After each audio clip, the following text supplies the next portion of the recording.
આપ સર્વોને હેતપૂર્વક જય શ્રી સ્વામિનારાયણ। આજની સત્સંગ કથા વાર્તા નિજ મંદિર સાવરકુંડલા પવિત્ર ચાતુર્માસ વિશેષ। આજની સત્સંગ વાર્તામાં આપણે ઉત્સવ કથા અંતર્ગત નવરાત્રિના 9 દિવસ એટલે માતા જગદંબાના 9 સ્વરૂપ એવા શૈલપુત્રી, બ્રહ્મચારિણી, ચંદ્રઘંટા, કુષ્માંડા, સ્કંદમાતા, કાત્યાયની, કાલરાત્રિ, મહાગૌરી અને સિદ્ધિદાત્રીની આરાધના તથા પૂજા અર્ચનાના દિવસો। માતાજીના મુખ્ય 3 સ્વરૂપોમાં મહાકાલી, મહાલક્ષ્મી અને મહાસરસ્વતી, આ ત્રણેય આદ્ય શક્તિ ભગવતી માતા દુર્ગાના સ્વરૂપો છે। આસો સુદ એકમથી આરંભ થતી નવલી નવરાતના પ્રથમ નોરતે શુભ મુહૂર્તમાં માતાજીનું ઘટ સ્થાપન કરવામાં આવે છે। ધર્મગ્રંથો પ્રમાણે નવરાત્રિમાં દરરોજ માતા રાનીના એક વિશેષ સ્વરૂપની પૂજા કરવાથી ભક્તોની દરેક મનોકામના પૂર્ણ થાય છે। નવરાત્રિના પ્રથમ દિવસે ઘટ સ્થાપના કરવા માટે શુભ મુહૂર્ત જોઈને કળશ સ્થાપન કરી નવગ્રહો, પંચદેવતા, ગ્રામ અને નગર દેવતાની પૂજા પછી વિધિ વિધાન દ્વારા માતાની પૂજા કરવી। વળી એવી માન્યતા છે કે મંગલ કળશની સ્થાપનાથી દેવી માતાનું પૂજન સફળ અને ફળદાયી થાય છે।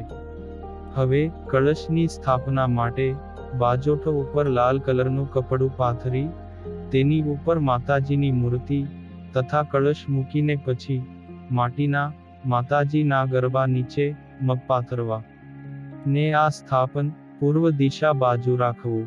તેના માટે પિત્તળના કળશમાં શુદ્ધ જળ ભરી આસોપાલવના પાન મૂકી તેની વચ્ચોવચ ₹1 પધરાવીને તેની ઉપર શ્રીફળ મૂકવું અને માતાજીની મૂર્તિના જમણી બાજુ જવારા મૂકવા। ત્યારબાદ માતાજી પાસે દીવો પ્રગટાવી અગરબત્તી કરી આરતી ઉતારીને પ્રસાદ વહેંચી મનોમન મંગલ કામનાની પ્રાર્થના કરવી। પછી નવરાત્રિ દરમિયાન 1.25 લાખ મંત્રનું અનુષ્ઠાન કરવાનું વિધાન છે, પરંતુ મંત્ર જાપ યથાશક્તિ ને સમયાનુસારે પણ કરી શકાય છે। વળી ઘણા ભક્તો ગાયત્રી ચાલીસા, ગાયત્રી શતક, ચંડીપાઠ ને અથર્વશીર્ષના પાઠ પણ કરતા હોય છે। હવે જાણીએ નવરાત્રિમાં કયા દિવસે દેવી માતાના કયા સ્વરૂપની પૂજા કરવી। જેમાં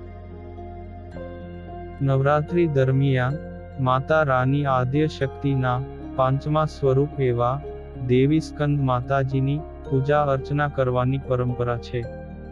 એવું માનવામાં આવે છે કે આ માતા પોતાના ભક્તો ઉપર સ્નેહ વરસાવે છે। દેવી સ્કંદ માતાની પૂજા કરવાથી નકારાત્મક ઉર્જા દૂર થાય છે અને કાર્યમાં આવતા અવરોધોનો પણ અંત થાય છે અને વ્રત રાખવાથી વ્યક્તિની મનોકામનાઓ પૂર્ણ થાય છે અને તેને મોક્ષ પ્રાપ્ત થાય છે। ભગવાન કાર્તિકેયની માતા હોવાને કારણે દેવી દુર્ગાના આ સ્વરૂપને સ્કંદ માતા નામ મળ્યું છે।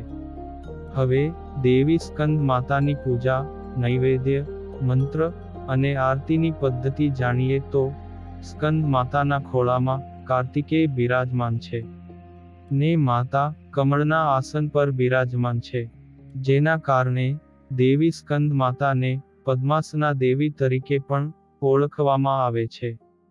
માતાનું વાહન સિંહ છે।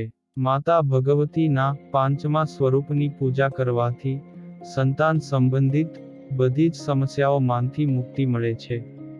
હવે જોઈએ પૂજા વિધિ। આ દિવસે સૂર્યોદય પહેલા ઉઠી સ્નાન કરવું, પછી સ્વચ્છ કપડાં પહેરવા ને ગંગા જળથી દેવી સ્કંદ માતાને સ્નાન કરાવવું, પછી ચુનરી અને કપડાં વગેરે અર્પણ કરો। રોલી, અક્ષત, ચંદન, અબીલ, ગુલાલ, કુમકુમ વગેરે લગાવીને પછી માતાને મીઠાઈ ને ફળો અર્પણ કરી દેવી માતાની આરતી કરવી। દેવી સ્કંદ માતાનો પ્રિય પ્રસાદ કેળા અને ખીર છે। દેવી સ્કંદ માતાનો પ્રિય રંગ પીળો અને સફેદ છે, તો દેવી માતાની પૂજા કરતી વખતે તમે સફેદ કે પીળા રંગના કપડાં પહેરવા। દેવી સ્કંદ માતાનો મંત્ર છે, યા દેવી સર્વભૂતેષુ સ્કંદ માતા રૂપેણ સંસ્થિતા. નમસ્તસ્યૈ નમસ્તસ્યૈ નમસ્તસ્યૈ નમો નમઃ. હવે સાંભળીએ સ્કંદ માતાની કથા. પૌરાણિક માન્યતા અનુસારે તારકાસુર નામના રાક્ષસે ભગવાન બ્રહ્માજીને પ્રસન્ન કરવા માટે કઠોર તપસ્યા કરી હતી.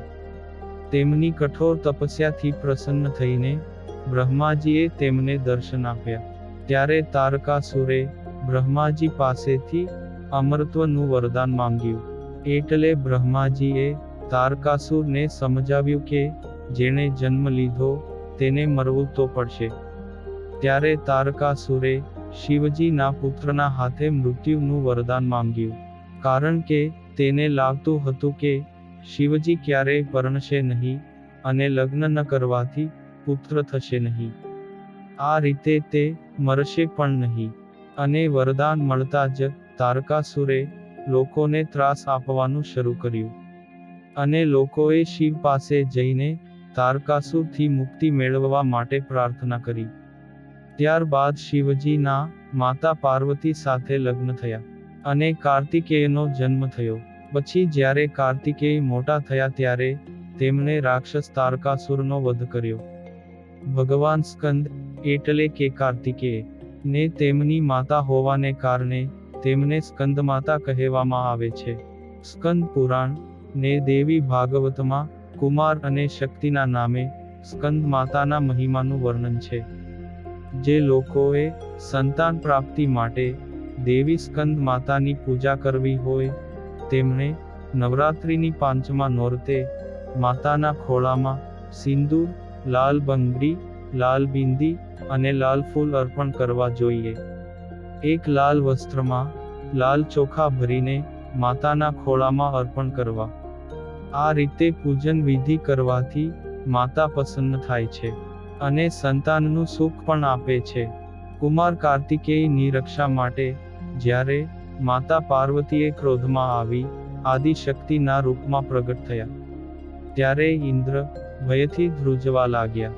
પછી ઇન્દ્ર પોતાનો જીવ બચાવવા માટે દેવી માતાની ક્ષમા માંગવા લાગ્યા.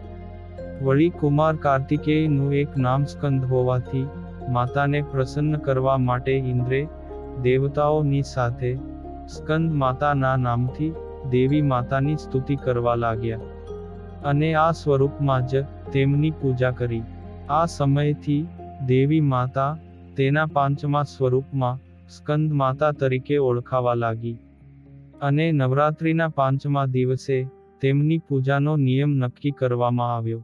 અને કુમાર કાર્તિકેયને પ્રસન્ન કરવા માટે માતાનું પાંચમું સ્વરૂપ સ્કંદ માતાને પ્રસન્ન કરતા પહેલા કુમાર કાર્તિકેયને પ્રસન્ન કરવા જરૂરી છે.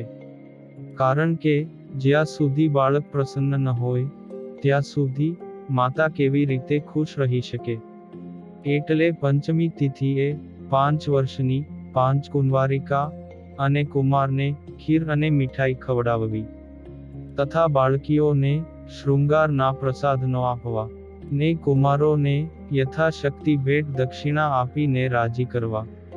આમ આજે દેવી માતા દુર્ગાના પાંચમા સ્વરૂપ સ્કંદ માતાના વિધિ વિધાનની વાતો સાંભળી.